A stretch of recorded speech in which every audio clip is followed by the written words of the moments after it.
The other possibilities you could start at 6:30.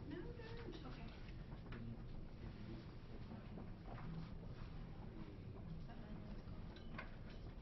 It's still on board. They're kind of the option.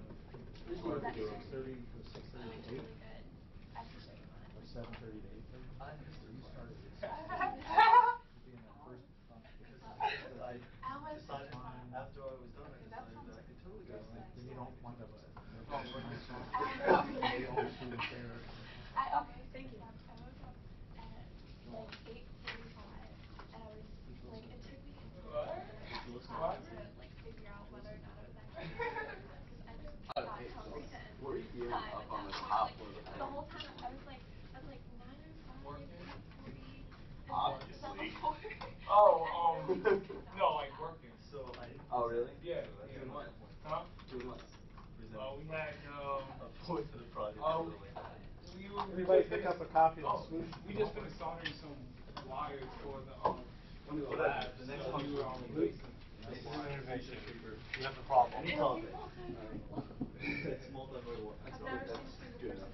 Yeah, literally. I think it's going to bring more There's than that one. It's kind of scary. I don't like. You don't bring that much stuff. I only have mild edition. No, it's No, I put away a massive amount. I assume my friends put away more than me. about what? If I wasn't, Oh my gosh, I love my That's the back. That's my project. So. You know what's important? It's passing the class. That's the only. What class? No, it's about getting an A. Bump passing the class is about getting an A. If you don't get an A, it's not worth the class. That was 20% of my grade.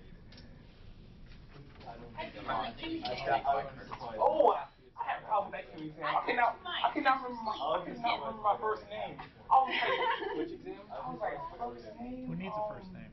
I did. I thought about it. I studied for that for like And 7 hours straight. I was thinking about putting my alias down. But I was like, no, she's my first name. But I didn't But the quiz was first name, study section, anything.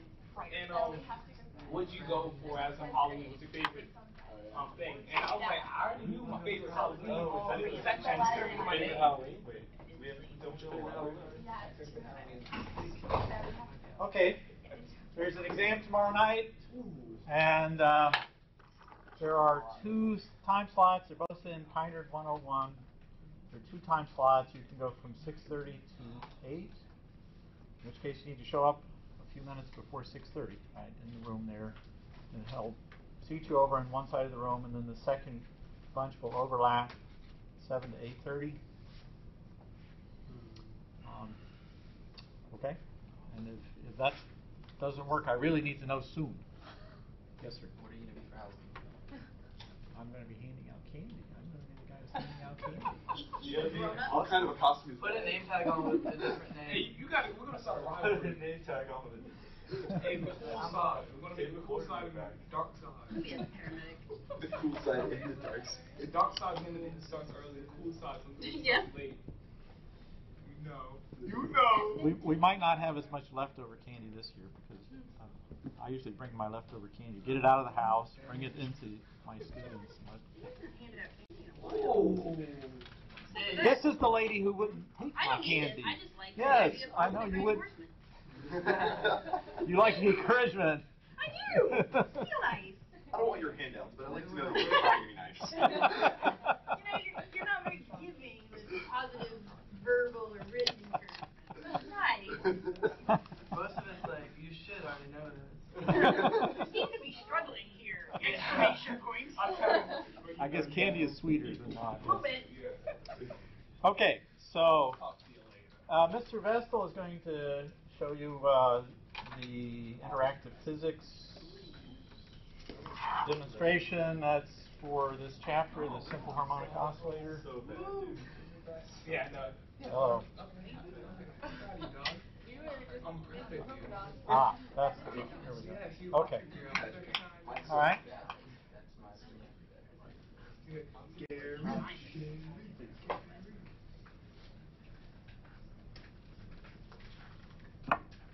Yep. We have these 2 masses connected by a spring. And you can see, as they oscillate, you can see, don't do that. You can see on that little graph how the length of the spring is going back and forth, oscillating, has a, what's the word, equilibrium length of right there about 2 in the middle of that little curve. And forces, you can see the two, let me write it again. The two masses are pretty much just moving the same, in fact they are, just moving the same amount as the spring compresses and compresses, so the spring is applying force equally between the two. Is there anything else you want me to say? Yeah, make it spin. Can you get it rotating? You can do that. If you start it, stop and reset, and then do the reset. What is the graph? And then you can actually displace, use the mouse to actually move one of the masses to another location, another initial position. I think. Yeah, not the pointer, but yeah, you have to use the mouse. There you go. Oops, you actually. That is not how it goes. There you go. Okay, and now rerun it. See what happens. Oh. Well then. Okay, now notice the length of the spring is still doing the same thing, right? The spring length is still oscillating around 2, the equilibrium length, but they're orbiting around each other while it rotates. It looks much. It's all right, Luke. It looks much stretched out than the last time. Well, according to the calculation, it's roughly the same. Maybe it's bigger amplitude. Okay, but it's the same kind of motion, isn't it? Okay, thank you. And I think you're going to have that sometimes works. Okay, now let's think for a moment, going back to this situation where they're moving along the same axis. It's a one-dimensional motion, which is the original. Any guess as to the frequency of that? Now, if we put a wall here at the midpoint there and let the thing bounce back and forth, you would get a frequency of root k over m. Remember, that was what we determined. Any idea about whether the frequency of this motion is the same as that case? In other words, I want you to compare two situations. Let's go up here on the board here on this. So I have two situations. One, which is the one we studied in the book, we have a mass hooked on a spring constant k. The frequency of motion is root k over m, as long as we have Hooke's law, as long as the spring obeys Hooke's law.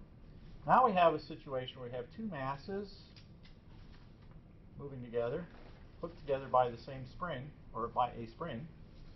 That would be a longer spring, but it has the same spring constant. Any thoughts about the frequency of motion? Well, let's try working it out. Let's suppose we mark a coordinate system where we have the x1 and x2. So we have two equations of motion because we have two bodies. The first equation of motion is the distance of the stretch of the spring, right? If x1 and x2 slide together, then the spring has not stretched at all. Or if they move in opposition to each other, then the spring has stretched. So that's the equation of motion for the first mass. Can you see why that is? If you hold x2 constant, then it looks just like, at 0, then it looks just like Hooke's law before. But you can produce a force on the first mass by moving the second mass. You can displace the second mass, and that produces a force on the first one, because it stretches or compresses the spring. Okay, now how about the equation for the second mass? Any thoughts? And let's suppose the masses are the same. What's the equation of motion for that? Newton's law for that case.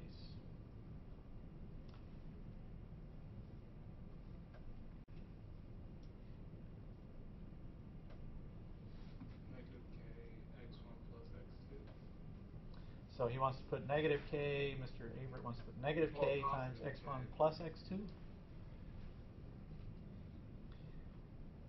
think about it, you don't actually, if you know what the force on one mass is, you can actually figure out what the force on the other mass is. Why? The reciprocals are it'll be k times negative x1 plus x2. Yeah, x2 minus x1. It'll be Just switch all the signs. switch the sign of not all of the signs, but just switch this sign. Right, that. It's opposite, equal and opposite, right? Newton's third law. If one mass through the spring is exerting a force on the other mass, then the other mass is going to have a back force, a back reaction. So this would be minus k times x2 minus x1. You could write it that way, right? That would show the symmetry of it. Okay, so let's take equation A and equation B, and let's take the difference, A minus B. So then we have that equals minus 2 times x1 minus x2. Any light bulbs yet? Is this starting to look like a simple harmonic oscillator? Say, yeah, Mr. Jackson says maybe.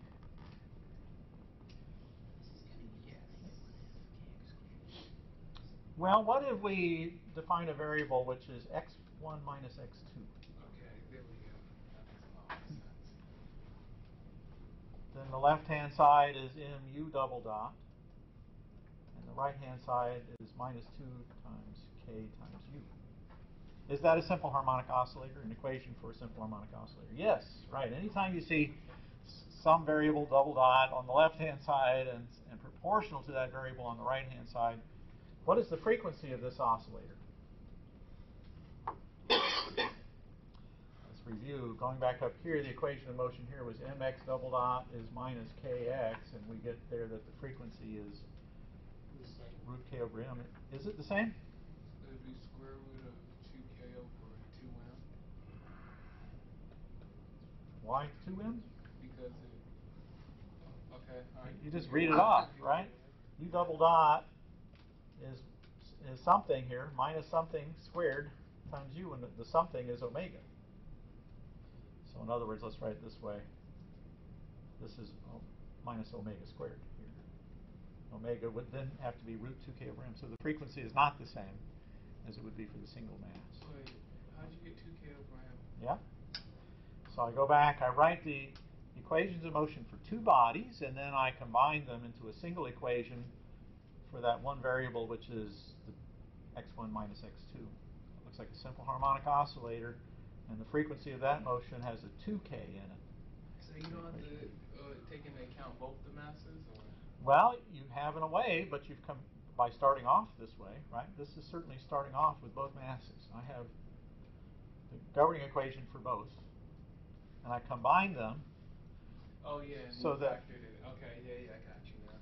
the other combination I could use would be the positive combination. Let's suppose x is x1 plus x2. And if I divide by 2, that's the center of mass, right? And if I could take a plus b, those two equations, a plus b, I will get mx double dot 2mx double dot is equal to 0. So what the center of mass, what is the center of mass doing? It has no force acting on the center of mass. So what kind of motion will the center of mass execute? Uniform linear translation. So the center of mass in that demonstration should translate uniformly while the two masses are bouncing around. So let's go back to this demonstration, see if we can get it to do that.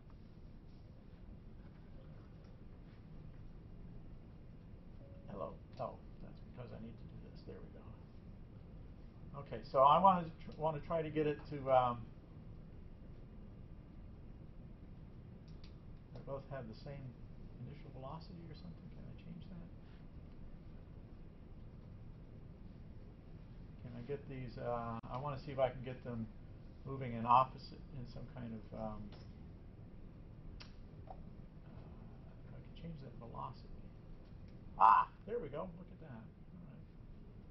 All So let's give it a little bit of extra velocity in the x direction.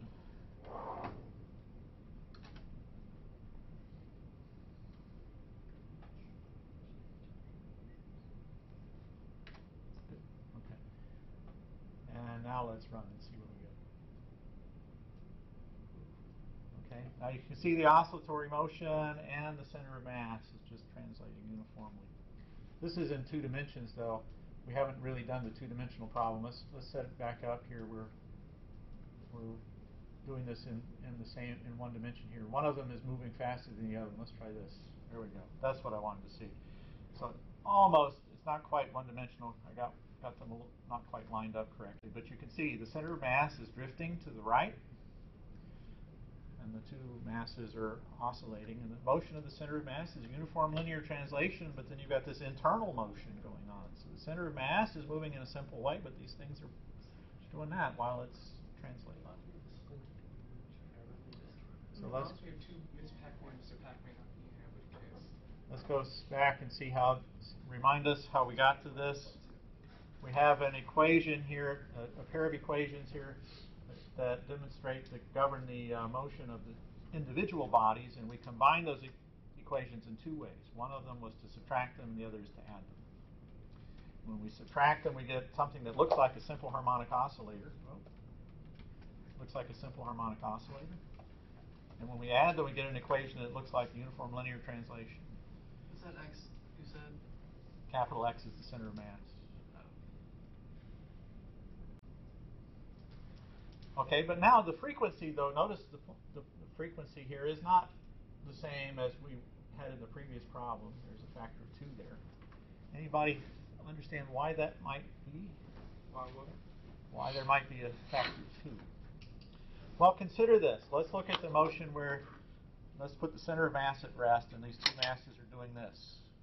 When this one stretches the spring a distance, 1 meter, what happens to the other one? It stretches twice as far, doesn't it? So the reason the frequency is not the same is because in this case, we've got twice as much motion. For a given amount of stretch here, we've got, actually the spring is stretched twice as much. That's why the factor of 2.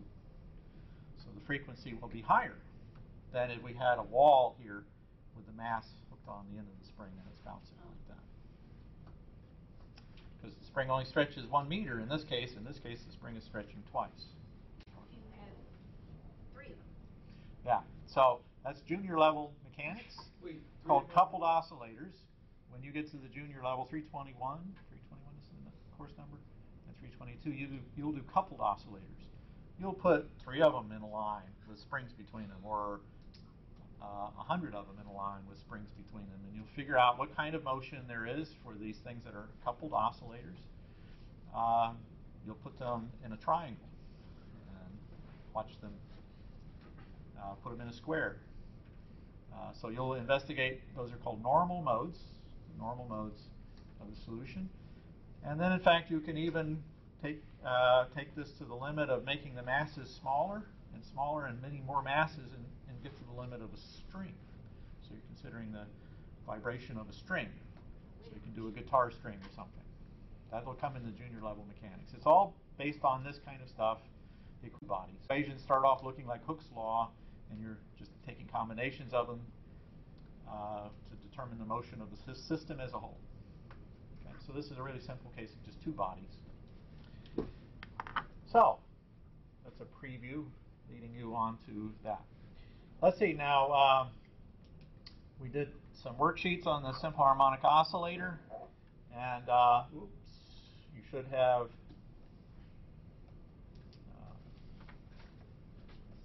have tried a few different solutions to this equation and shown by trial and error that, well, I guess he uses a sign here in the book,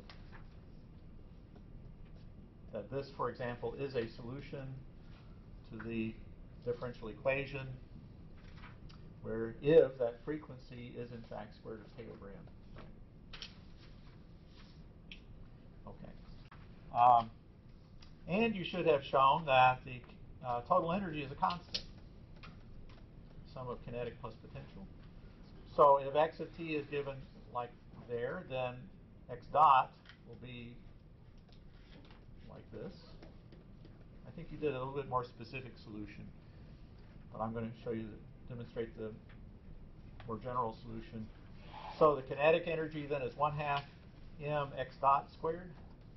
So it's 1/2 m omega squared a squared times cosine squared omega t plus the phase shift. The potential energy, by contrast, involves the sine function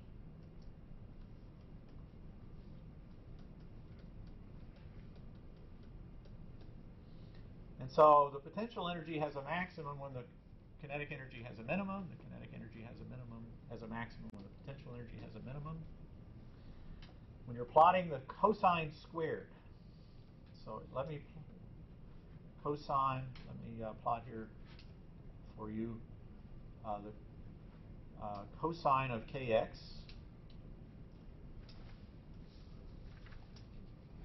goes between -1 and +1, and the distance to repeat is 2 pi over k.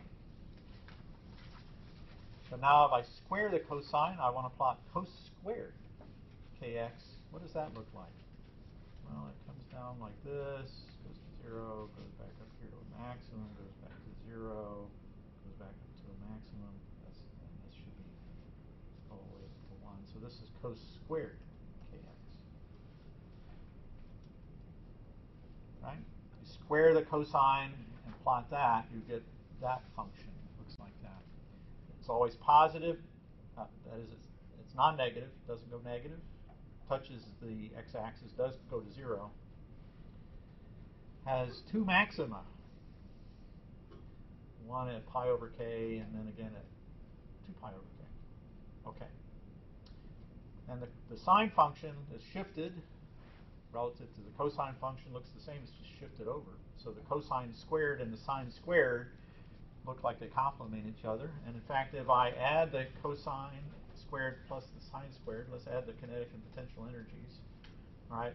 Now we haven't quite gotten this into a form that we can simplify, because we have 1/2 m omega squared here, and we have k here. But notice that omega squared is k over m. So we can rewrite this as 1/2 k a squared, and then the kinetic energy gives the cosine squared, and the potential energy gives the sine squared. And the cos squared plus sine squared is 1. So the total energy is 1/2 k a squared. Now why should that be? Why should the total energy equal 1/2 k a squared? No idea. This one says just, I don't know why. I have no clue. Because Okay. the energy is never negative. The energy is never negative, right? But what is A? Amplitude of motion. And when it's at its full amplitude, what is the potential energy in the spring? 1/2 the distal or the maximum displacement, which is A. Yeah, 1/2 k a squared. And then there will be no kinetic energy, so that's... At that point, there's no kinetic energy. When it reaches its maximum stretch, there's no kinetic energy. So that's the total. That's the amount of potential energy you put into the spring if you start off by stretching at a distance a and let go from rest. Right. Now this is also equal to the kinetic energy when the spring is not stretched. So the maximum kinetic energy is going to be equal to 1/2 k a squared, right? Oops, k a squared.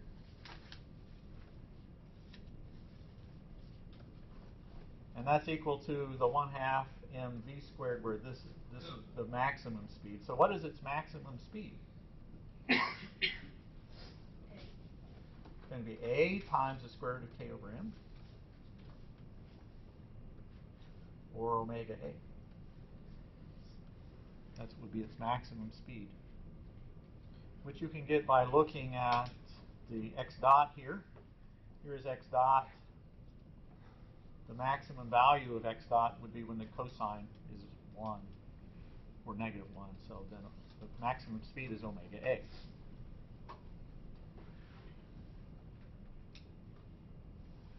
Okay, now let's have a little demonstration here that the total energy is in fact a constant. Give you another way to see that the total energy should be a constant for this system. This is an undamped oscillator. Let's take the time derivative of E. This is supposed to be a constant, right? We want to demonstrate that it is a constant. Is it a constant? Let's take the time derivative. So, Mr. Creer, what is the time derivative of 1/2 mv squared? mv plus kx. Let's concentrate on that first term there. You're not quite done. Almost done. I want to take the time derivative of 1/2 mv squared. dv dt. Yes, dv dt. v dot, right? So that's very good. The derivative of v squared is 2v. 2v the 2 cancels the 1/2, so it's just v, and then you have v dot by the chain rule. Okay. Now, Mr. Disharoon, what is the time derivative of 1/2 kx squared? kx X dot, right, which is v. Right?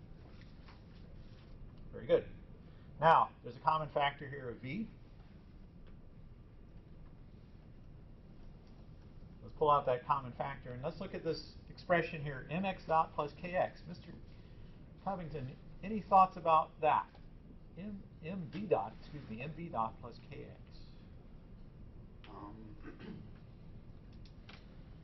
Well, v dot is the acceleration. Yes. So that's saying that's a force right there, and the kx, since that's the spring constant, that's talking about the force being applied by the spring, right? Right. Yeah.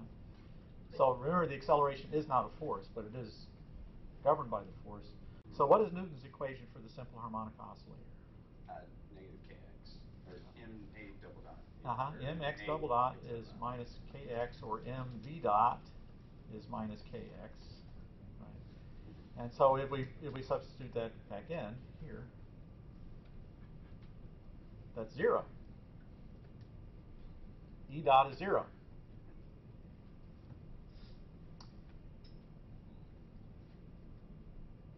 Wait, hold up. Okay, It's a constant. Yeah, it's a constant, should be 0. Let's go back and do those derivatives again. That'll help you, I think. So, the derivative, so let's remember the derivative with respect to time of any function squared would be 2f of t times f dot of t. So the derivative with respect to time of v squared is going to be 2v v dot. And the derivative with respect to time of x squared is going to be 2x x dot. Okay? Now that gets us to the second line there. E dot is then mv v dot plus kx v. Or v is x dot, remember. So v is a common factor. Let's pull it out. And what is left is mv dot plus kx. But according to Newton's equation, that's 0. mv dot plus kx is 0. So therefore, the energy is a constant.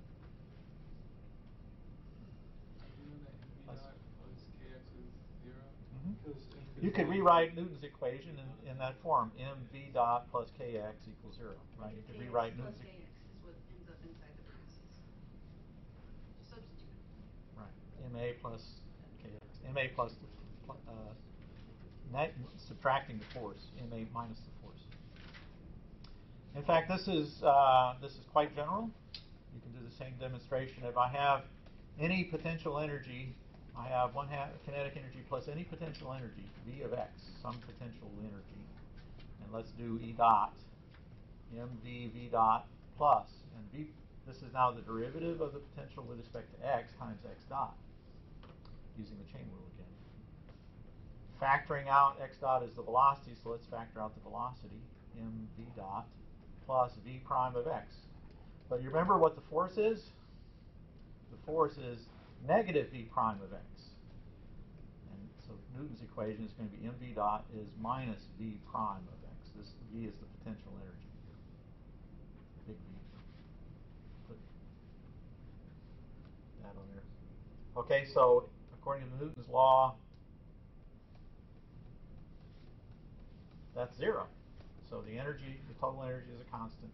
Generally speaking, total energy is constant. All I've done is the same proof that's in the work energy theorem. I've just done it in a way that's through the back door. It just looks different because I came about it from a different direction, but it's exactly the same reasoning. This is just a work energy theorem again.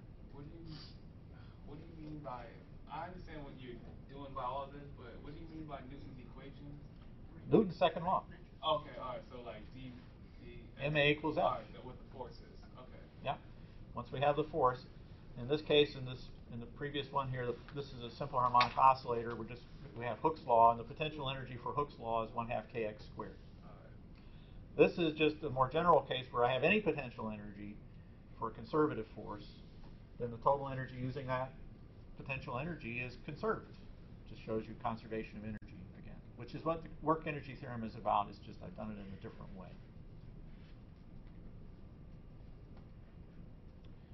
Okay. Oh, V dot is okay. Yep, V dot is acceleration. Okay. Yeah, mx double dot V dot is x double dot. I'm out to that. Okay, that makes sense. Okay. All right, now we went through, in the homework, we cataloged some differential equations. Number 6 was a little tricky, so if you didn't quite catch number 6, I can understand it was a bit of a challenge. Some people might have gotten it, but it was a bit of a challenge. But the others should have been pretty straightforward. So let's go. The last page of the solution shows you the general solutions, and I want to go through those. Just go over them. I'm not going to, here in class, unless you ask me specifically, I'm not going to go through how it is we know that these are solutions. But so y prime of x means that y is a constant. That's the general solution for that differential equation. Oops, I'm sorry. Y prime of x is 0. Y prime of x equals 0 means, that y of x is a constant, right? Unknown constant. You have to determine the constant maybe by some initial value or something. Y prime of x is a constant, not 0. That means that the function is a straight line with slope b. Again, some unknown initial value.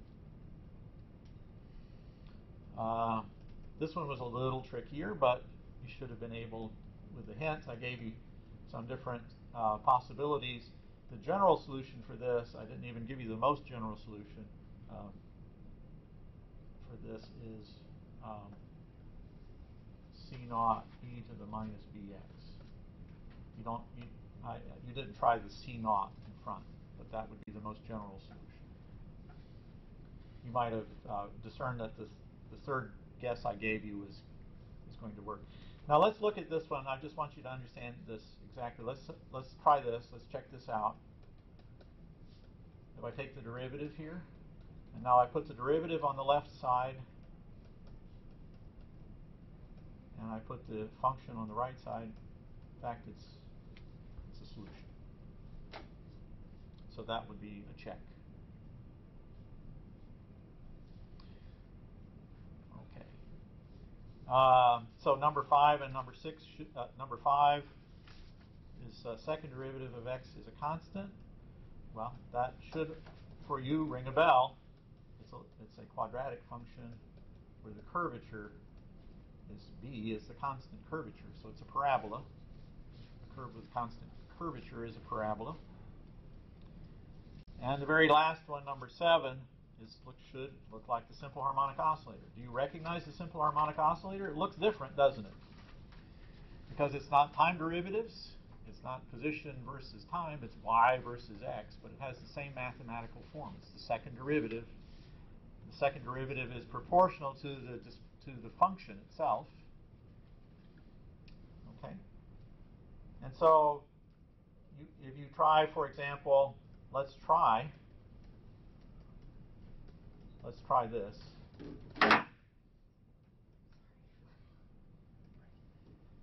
Then we take the first derivative. Oops, that should be x on the right-hand side here, not t. These are functions of x. C1 plus 2c2x. Y double prime is 2c2. So on the left-hand side we have 2c2, and on the right-hand side we have this. Okay. Why do I say that does not work?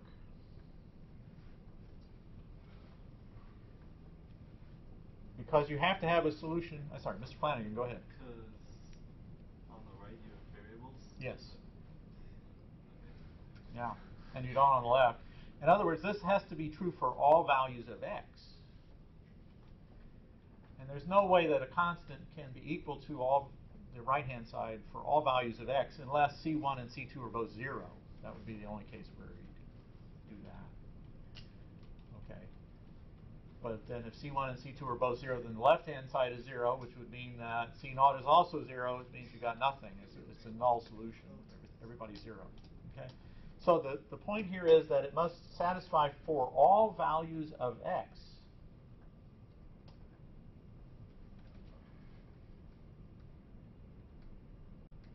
And that means that the functions have to be the same. The function on the left has to be the same as the function on the right. But the function on the left is a constant. The function on the right is a quadratic. And there's no way that those two can be the same. If you plot the thing on the left, it's a horizontal line. The thing on the right is going to be a parabola. They might cross at some point at some value of x, but then it has to be the same for all values of x. In the equations of motion, it has to be true for all time. Okay. So that was a little interlude involving differential equations. Any questions about those differential equations? Okay. Let's see. I want to consider briefly here the damped harmonic oscillator. We're not doing very much here. You're going to do much more on that, the damped harmonic oscillator. When you do junior level mechanics. But let's consider in this case we're considering the damping comes from a drag, which is proportional to velocity. That was the problem that is considered in the textbook.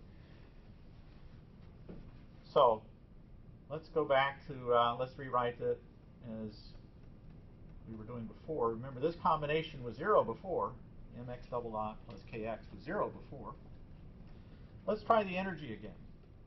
Let's look at the total energy, which now has the potential energy of the spring and the kinetic energy of the mass combined. But we have the damping. We have some kind of friction, some kind of dissipation. So the energy should not be a constant. Let's take that derivative again, E dot. And remember, this was M times V times mv dot plus kx. Well, mv dot plus kx is minus bx dot, isn't it? So it's minus bv squared. So if b is positive, what happens to the energy?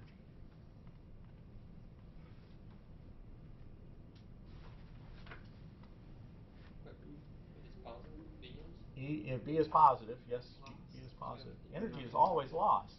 Yeah, as long as it's moving. When b is 0, it's not losing any energy, but anytime it's moving, it's losing energy. The damping, the drag, is sucking energy out of the system. So it's losing total energy. And that's why, for these solutions, we haven't studied them in depth, but for the simple harmonic oscillator, will ring forever, right? It'll do this. With no damping, it'll just keep doing this forever. The amplitude is unchanged. For a damped oscillator, it loses amplitude in time, like this. And in fact, if you study the solution of that, you see that there's a kind of it's called an envelope. It's an exponentially decaying function of time. This is x versus time. Comparing a simple harmonic oscillator and a damped harmonic oscillator. Now the details of the solution are fairly complicated. This is a fairly complicated function of time. It involves trig functions and exponentials, and I didn't want to take the time to study that in much detail. But that damping does, I just wanted to demonstrate to you that this simple argument that I gave you about the energy conservation also shows you in a simple way how it is that the energy is decaying in time. So where does that energy go? Yes, whatever is dragging the thing is going to be heating up. If it's liquid or air or whatever's causing the drag is going to be getting hotter. So the energy is going to be, we don't know that yet, right? That's beyond the physics that we know so far. we will find that later as you go further that if you consider the total energy of the system to be other forms like heat, for example, then it will be going from one form to the other. Okay. Any questions about the simple harmonic oscillator, the damped harmonic oscillator?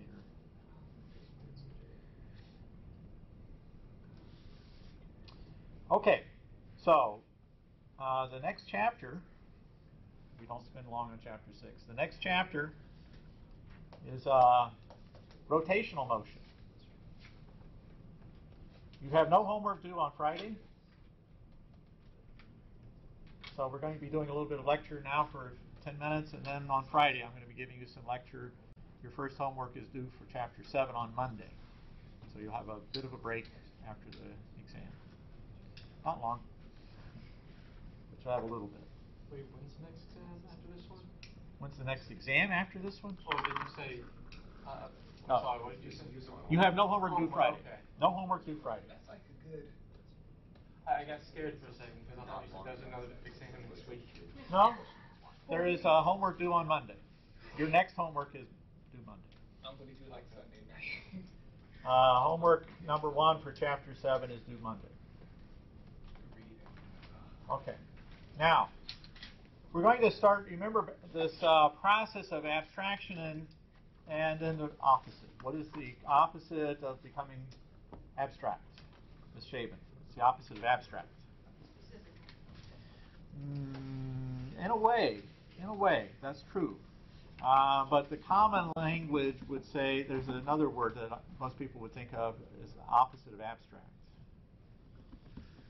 Mr. Fanning? Concrete would be what most people would say. But actually, concrete and specific are very much the same because concrete things are specific and abstractions are general, universal. Right? So this actually on the right track. Now, Rizzi, I don't know if you picked up on it in the textbook yet. He's constantly telling you, talking about levels of abstraction, and it's going to become more prevalent as you go through. You'll see it a lot in the last chapter on special relativity, then you'll see it a lot in E&M when we get there. Levels of abstraction. So let's review some of these levels of abstraction. When we were going back to doing chapter 3, we started to discuss impetus, and we wanted to abstract away other things, everything but impetus, which meant what did we get rid of in order to study impetus? Friction. Okay.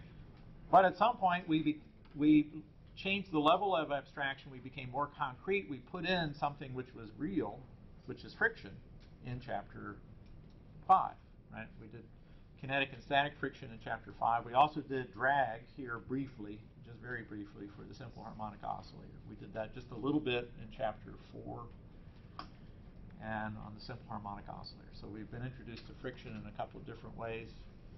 So that's bringing back in something more real, becoming less abstract in the sense of controlling the level of abstraction. Okay? So he continues to do this. Another thing that we have done, what else have we done? Trying to simplify motion early on. And I didn't want you drawing bodies, round bodies, on tables. I wanted you to draw square blocks on tables. Why? Yes, Ms. Swanson. Right. I don't want you to have in your mind that it might be rolling. So we didn't do any rolling. We did sliding only. Now we're going to introduce the rolling.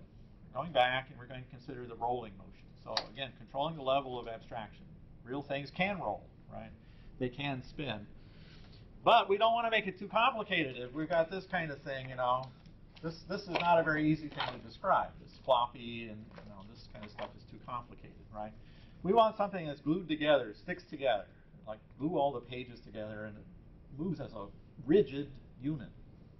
So what we're going to be studying specifically is rotation of rigid bodies. So the abstraction we're dealing with here is now the thing can roll, but it can't do anything else. There's no flexing inside of the body. We're only rolling it. So we're not even doing, like we showed it on the demo, two masses on a spring. We're not even doing together and such that. We're considering the whole thing is connected together and it's glued together in such a way that all it can do is spin so that it maintains all of the relations between the parts. The parts have all fixed distances between them, so there's no flexing of the body itself. So it's rigid. So it can spin, but that's all it can do. So, well, that's easy. I mean, discs and spheres and other things, pencils, right? We could consider that motion. You're going to do that problem on homework. You're going to do that. You're going to do it with on ice. So there's friction here. How do I know there's friction present? Well, the end of the pen doesn't move. This end that's on the table doesn't move. When you do the problem with ice, you'll realize that this thing is, the center of mass has to fall in the same place. The center of mass is going to end up below where it was. When there's ice, there's no, so the center of mass falls straight down. So friction present means that the center of mass is going to fall over to the side because the end of the pen is fixed rather than the center of mass. Okay? So you're going to learn how to do those problems. All right, now to work up to that, let's look at an example of a rigid body. Let's take a disk that's spinning. So there's one thing that all points in this disk have in common is the center. They're all rotating around the center. That's one thing that they all have in common. So let's consider a little piece of this disk. And this disk is spinning. All right, before we consider the piece, let's consider what we can say about the spinning. In order to explain the spinning, in order to describe the spinning, we have to describe two things. In order to describe this thing spinning, or this kind of motion, right, around the end, like that, what are the things that you need to describe? Yes, sir? The radius of the object. The length of the object, sure. Right. What's that? The axis of rotation. The axis. You need to tell me where it's spinning about. Is it spinning about the center or is it spinning about the end? And what is the orientation of the axis? Is it spinning around like this or is it spinning around this way? So the axis of rotation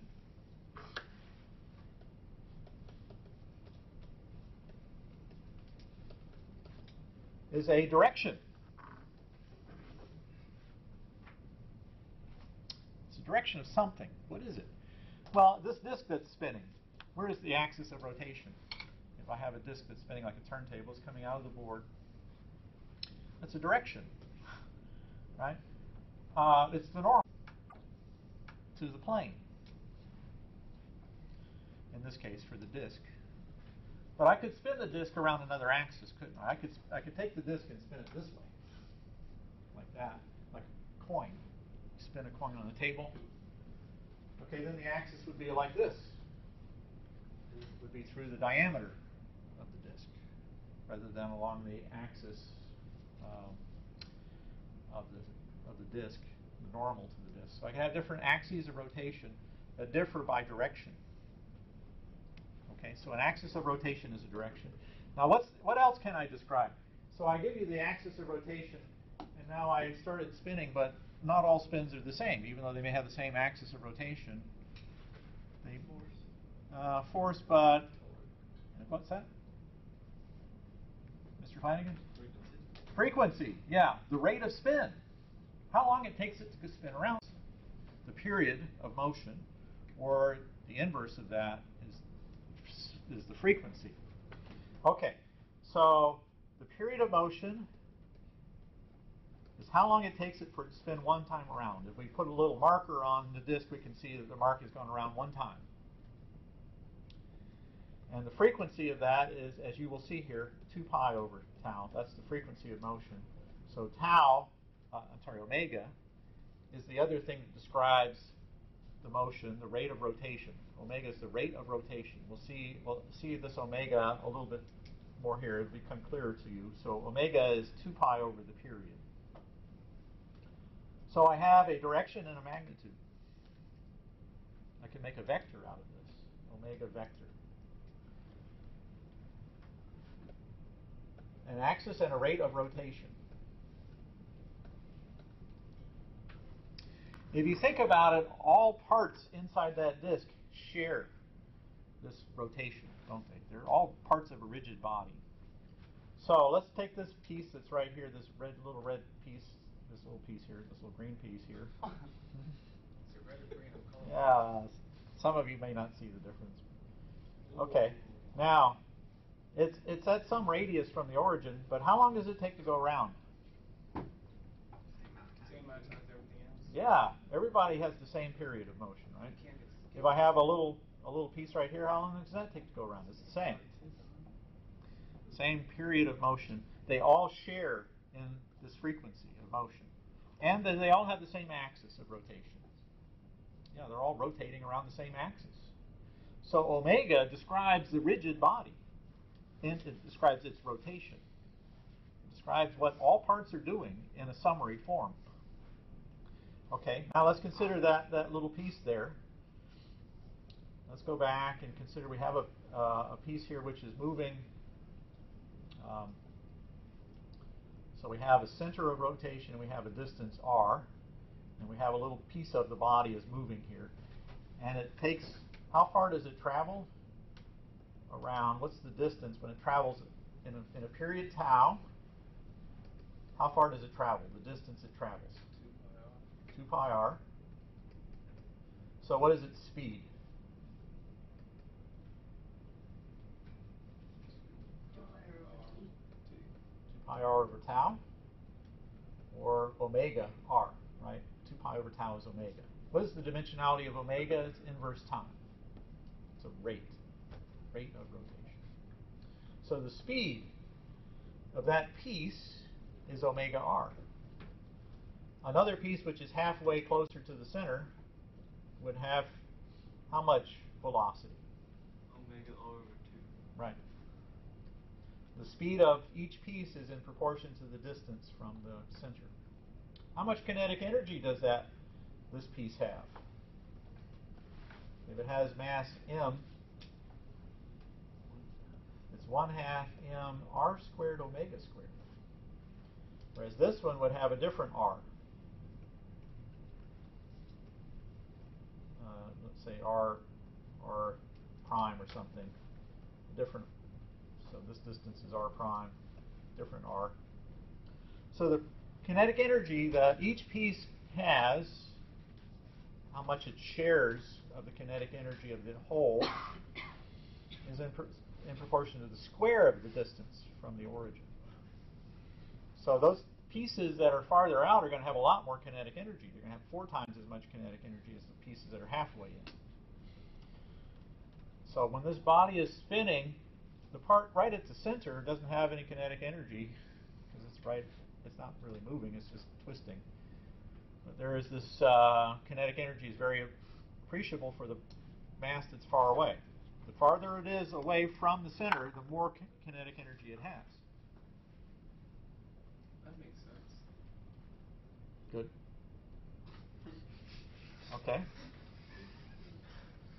All right, so this omega is very important. This omega describes the kind of rotation that we have and the rate of rotation. And if I add all of the kinetic energies together, notice that the 2 kinetic energies that I just described here, the kinetic energy is both proportional to omega squared. So let's try a dumbbell.